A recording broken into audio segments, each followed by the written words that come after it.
大家好，歡迎收睇的士新聞資訊，我係 Tiffany。政府向立法會提交網約車服務擬議規管細節文件。立法會交通事務委員會於5月12號下晝召開特別會議討論網約車合法化最關鍵性問題就係究竟發幾多個車輛許可證。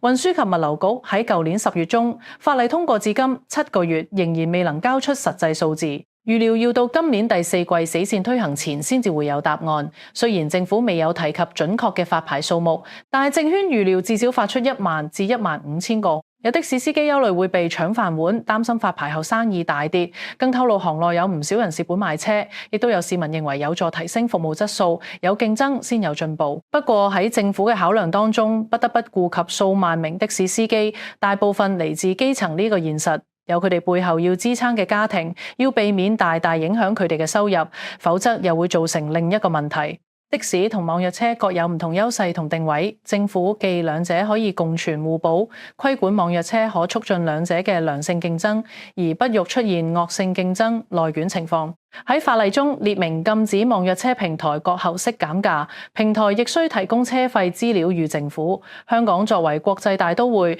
旅客人數持續上升，對佢哋習以為常嘅網約車需求甚大。現時有約3萬名的士司機已加入的士網約平台。政府發現喺剛過去嘅5·1黃金週，訂單有所增加。另外，隨住經濟開始復甦，政府當局發現車流近期有增加跡象，網約車數量會唔會加劇塞車，亦都係當局考慮發牌幾多嘅考量之一。的士司機黃先生表示，現時網約車經營已令的士業界大受影響，直言收入比保安員仲要少，生意大跌30%，流失大量長途及高質素客人，現時只能做街客，擔心日後網約車合法化後生意再度下滑。不過佢坦言，為顧及乘客利益，發牌係冇辦法之中嘅辦法。立法會議員田北辰提出，若實施一車一司機原則，發牌量可能需要達到13000至14000個。佢強調，若最終數目少於1萬個，將會強烈反對，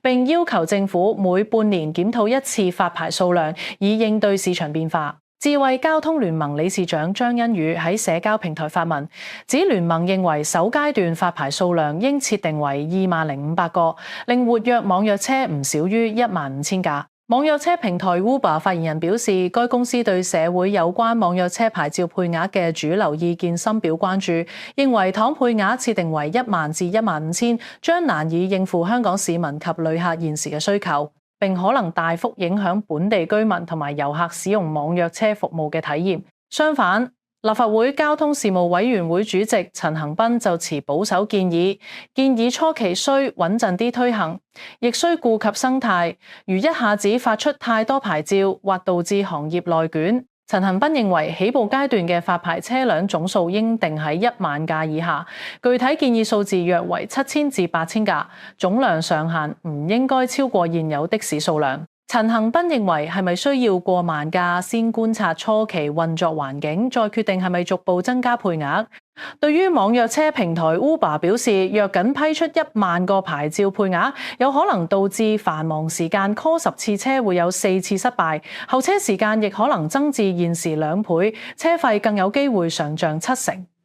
陳恒鑌指出，平台有好多唔同嘅假設，例如假設市面只有網約車而冇的士，咁運力供需已經非常之唔同，認為仲需要兼顧司機具體上線時間、運作模式等實際數據，先至可下定論。佢又指 Uber 所講嘅3萬名司機未必係全職，因此整體情況需要動態評估。唔知你對以上嘅內容有啲咩睇法？歡迎留言。如果想了解更多最新嘅的士牌資訊，歡迎下載我哋嘅 App HKTEX 一站式的士買賣租賃平台，密切留意我哋香港的士交易所。我哋下集見。